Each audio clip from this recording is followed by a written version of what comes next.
Alright, hey guys, it's Mike Kelley here, and today I'm going to make a quick video for you about some of my favorite pieces of gear and some of the gear that I get asked the most questions about. And these are everything from tripod heads to lights to just software.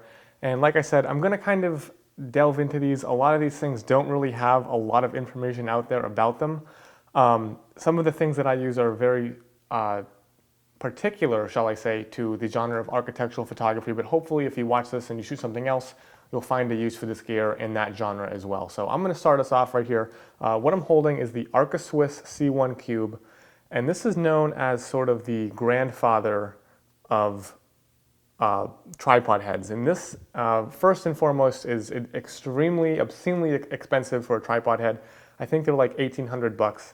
And I get a ton of questions about this because people are like, is it really worth the huge premium over the Manfrotto, I think the 405 and the 410, and there's a couple others, and some ball heads, and Arca Swiss makes a D4, which is a bit cheaper, but this is by far the most expensive, and I also think the most complex. So what this essentially is a geared head for large format and medium format cameras, but also small format cameras, obviously.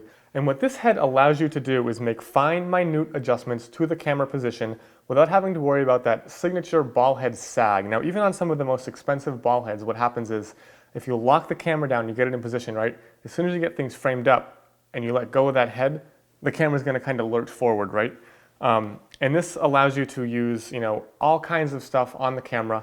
I usually have things like, there's a CamRanger hanging off, there's a flash hanging off, not a flash, there's a flash trigger hanging off. I have a big tilt shift lens on there, so the camera gets pretty heavy, and with the ball head, I'm gonna get a lot of that sag. So this allows me to make detailed adjustments without getting any camera sag. In addition, it also has a bunch of these levels built in here, which allow me to level the camera and then pan basically in any direction without losing level. Now again, if you've used a geared head or a ball head or any traditional tripod head, what might happen is you might get the camera level, and then you go to pan, and you're gonna get that sag like this, right? And things are gonna kind of fall off to the edge as you pan around. With the Arca Swiss CUBE, you don't get that, which means it's very easy to dial in the level and then change your composition after the fact without having to worry about your verticals going off center. Or even when you're shooting a panoramic, what happens is the camera's not gonna tilt further and further as you pan further away. So I find that extremely useful. The real reason I love this though is that all of these built-in levels and these very, very fine control knobs make for basically the perfect head for architectural photography. It allows me to almost 90 to 95% of the time get the shot perfectly aligned right out of camera with perfect verticals and horizontals. And this is super useful for those stubborn one-point compositions where you're shooting right down or in towards a wall or something, and you need all those horizontal and vertical lines to be straight. So this will slow you down a little bit because there's quite a bit of knobs on here to dial in, but once you get everything set up, you will find that your time in post-processing spent correcting your verticals and horizontals, again, especially on those one-point perspectives, is basically reduced to nothing. So for that, I love this. And if you shoot enough where you can make an investment like this and it saves you all that time in post, an average project for me is gonna have like 15 to 20 shots. And before I got a head like this, every single one I'd be doing these adjustments in post to fix my verticals and horizontals. It can be quite a big time saver after all those projects are added up. Now, while this is a very cool head, it does have a lot of drawbacks. First, as you can see, it's very complicated. There's a lot going on, there's a lot that can break, and there's a lot of places where you can get sand and dust in here, and this is really something that you have to take really good care of. Me personally, I'm not that great of taking care of my stuff. I beat it up, and I take it with me on location. I travel all over the place. It flies. It gets thrown into a gear bag at the end of a 12-hour day. So be careful. I would say if you are someone who does like to beat on their stuff a lot, this might not be the best purchase for you. If you look up close at mine, it's all dented and dinged, and I've broken the bubble levels, which is a huge pain in the ass because you have to send it back to Arca Swiss or their distributor here. I think it's in Chicago, to have them re-level it, which can be pretty time consuming.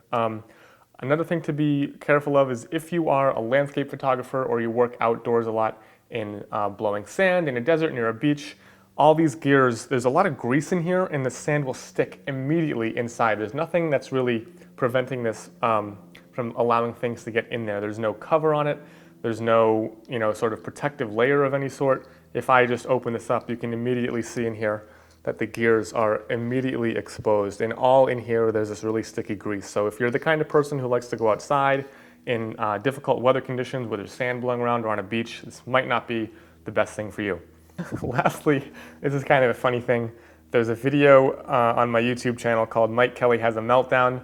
For some reason, every single assistant that I've ever hired has dropped or broken or otherwise messed this up at some point. It's one of those things that like you really have to sit down and study and be aware of. You can't just throw this on a tripod and throw it in your car because it's going to break. You can't just drop it when you have it on your tripod because it's going to get dented or it's going to break or it's going to get knocked out of whack. So again, do not underestimate how careful you're going to have to be with this. And for an $1,800 piece of equipment, I do wish it was a little bit more robust.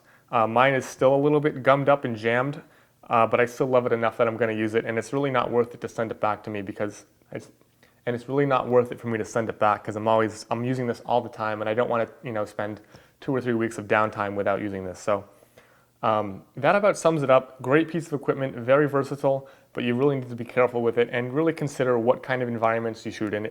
If you are someone who goes out on location a lot or is in some really rough weather stuff, I might recommend, and you need a geared head, I might recommend just buying something like a Manfrotto 405 and replacing it every 2 years instead of dropping almost $2,000 on this crazy thing. So I love it, but be considerate when purchasing it. The next piece of equipment that I want to talk about is something that I haven't used too much in depth, but I'm really, really excited about it, and it could be a huge time saver for me. So usually when I go out to photograph architecture, I'm taking this Pelican case full of different light bulbs of different colors and sizes and strengths and everything like that, and these are just to balance all the colors of light in the house, and it's ridiculous. It is a Pelican case full of light bulbs, right? So a friend of mine just turned me on to these new light bulbs, and these are LED bulbs. They are by a company called Green Bulb, and what they are is, if you've heard of like the Philips Hue system, they're very similar to that, and for the longest time I've been stubborn and not using the Philips Hue because they operate on Wi-Fi, and I really don't want to deal with finding a Wi-Fi network at every location I shoot and having to use my phone to pull it out every time I want to adjust the lights. But what these are brilliant because they are like the Hue in that you can adjust the output of them, but they don't require Wi-Fi. It's all done via radio. So you never have to deal with Wi-Fi, don't have to deal with troubleshooting any of that. You basically plug them in and you can adjust the power. Now, I've been filming the entire time here with one of these bulbs on my right-hand side. Here it is on my cool little tripod lamp here. And I'm gonna put that right in front of me so you guys can see what's going on. But again, I have this controller in my hand, and there's no Wi-Fi, there's no crazy setup involved. All I do is just spin the wheel down to make it dimmer and go up to make it brighter. And rather than having to run around a house and install all my own little microwave bulbs, which are very fragile, they're just little 15 watters that I get at Ralph's or Safeway or Publix or whatever. I don't have to carry them in a Pelican case because they're solid as a rock. They will not break. If I did that with one of those other bulbs, it would break in a second. So I can be my lazy, rough location photographer self with these, not worry about breaking them, and they'll work perfectly. So again, I have this little remote right here. All I do is slide it left to go down, right to go up. And if you've ever been in a house or any location where you have that one super stubborn, overly bright, or weirdly colored bulb, this is going to be a huge lifesaver. So I've only had these for about a week or so, but I'm really, really excited to start trying them out. Let me get this out of the way. All right, now the third thing I want to show you guys is more based on the computer. So I'm going to wrap up the camera here, and I'm going to get in front of my computer, sit down, and show you my new favorite way of tethering, which involves the CamRanger and Lightroom, something that has eluded me and a lot of other architectural photographers for years. Okay, so the last thing I want to tell you about is more computer related, and this is something that has kind of eluded me and haunted me for maybe like the last 4 or 5 years or so, and that is shooting tethered with the CamRanger using a computer at the same time. So a lot of people, they shoot tethered, they like to use a computer for that because it allows you access to Lightroom or Capture One, where you can instantly crop and edit the photos right in front of your client. And it also gives you a much bigger screen and a lot more real estate to work with, so you can see more problem spots in your images. Now, When I'm just using the CamRanger, I usually use an iPad or an iPad mini, which is great, but in many cases, the images I'm shooting are so full of detail that I end up missing a lot of things that I have to fix in post. So recently, I figured out how to shoot with a CamRanger and tether wirelessly into Lightroom, and I'm going to show you guys exactly how to do that. So what you're going to have to do is you're going to have to download the CamRanger app onto your computer, and as you can see, I've got it down the bottom here, and I'm going to go ahead and fire that up, and my camera and CamRanger are already rigged up, ready to go. So I'm going to start up the CamRanger, and it takes a little bit of setup here, but what I'm going to do is I'm going to go to CamRanger, and I'm going to go to Preferences. It might be similar or different on a PC. I don't really know. I've never used it, but this is for a Mac. I'm going to go to Saving, right? And I'm going to pick a directory or create a new one. And in this case, I'm just going to go to my desktop, create a new folder, and I'm going to call this Test for Video, and I will hit Open. And that is where the CamRanger is going to save the JPEG files. Remember, when you use a CamRanger, you shoot RAW to the card and JPEG to the iPad or the computer. So CamRanger is going to send all of the JPEG files here to this Test for Video folder. You want to make sure you have Auto View Images set to On. And after you have that, you can say you want Enable Sharing on here as well. I'll show you a neat trick with that. And you want Auto Share Images on down the bottom. So once all those settings are set up and you have your test folder ready, you can go ahead and close out of that. And then I want you to go to Lightroom now. So what I'm going to do is I'm going to go down to this Folders tab in Lightroom, and I'm going to click the plus sign, Add Folder. And I want to go to my desktop and add the same folder that I set up in the CamRanger app. I'm going to hit Choose. And now here's our folder that shows up. And what I want to do now is I want to go to File, Auto Import, and I want to make sure I have Enable Auto Import checked. And if it is grayed out, you can hit Auto Import Settings.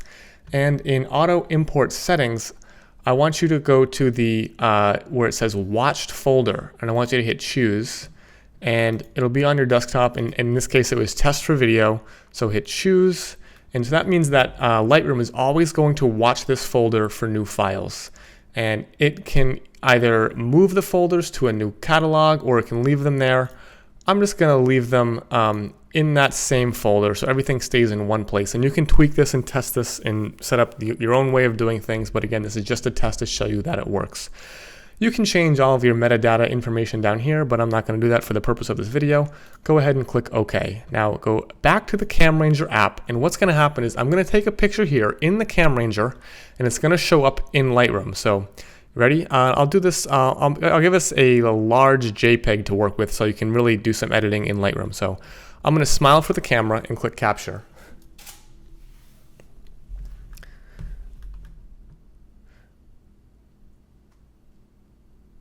And as you can see,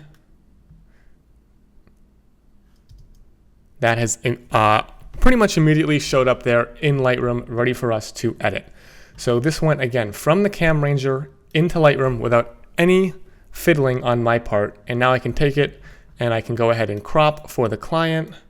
I can zoom in, I can do some color correction if I need to, right here in Lightroom. And again, it's just a JPEG, so it's not going to be perfect. But the idea is that you can basically use Lightroom and the CamRanger together when tethering on location. Now, another really, really cool thing is that you can also use the iPad to shoot from and have the CamRanger download the photos to Lightroom on a separate computer, and I'm going to show you how to do that in just 1 second. Okay, so I showed you how to use the CamRanger on a computer and import into Lightroom, but what if you want to tether completely wirelessly? You don't want to be tagged down at a laptop, but you still want to use the benefit of Lightroom. So if you have a CamRanger with an iPad or whatever handheld device, you can still do this. So on your iPad, start up the CamRanger as usual, but on your computer, I want you to download and start up the CamRanger Share app and connect that to your CamRanger network as usual. All right, so here we are. I'm just going to hold my iPhone and show you guys how I'm doing this. What we have is Lightroom open on the computer, the CamRanger Share app, as soon as I get that back up here, and the CamRanger in my hand on my iPad right here. Okay, so what I'm going to do is I'm going to click Capture on the iPad, and that's going to show up my goofy smile on the iPad. and it showed up on the computer, and it instantly goes into Lightroom, completely wirelessly, right? So from iPad to computer to Lightroom. And again, that's the CamRanger app on the iPad to the CamRanger Share app on the computer into Lightroom on the computer. And again, I can take that and I can go ahead and crop and edit right there in Lightroom. It's kind of a creepy smile, but it gets the point across, right? All right. So guys, I hope you thought that was useful. That has been one of the coolest tricks I've discovered about using the CamRanger and Lightroom. It really allows me to do a much better job of getting the files I need on location instead of trying to rush through it by using the CamRanger. I really love that extra screen real estate, and my clients like it too. Instead of kind of playing hot potato with an iPad, we can all gather around one sort of central laptop and shoot tethered that way, while I still can use the CamRanger to walk around and do my light painting and my staging and all that stuff like that. Okay, so that was 3 things that I've been using more recently that I think are relatively interesting or super useful, and those are some things that I get a lot of questions about. So hopefully you found that little video useful and you got some new ideas for gear, or you answered some questions about how I use something, or maybe that might be the first time you've ever seen the Arca Swiss CUBE actually reviewed in any capacity. And those are my thoughts. So enjoy, and until next time, see you later.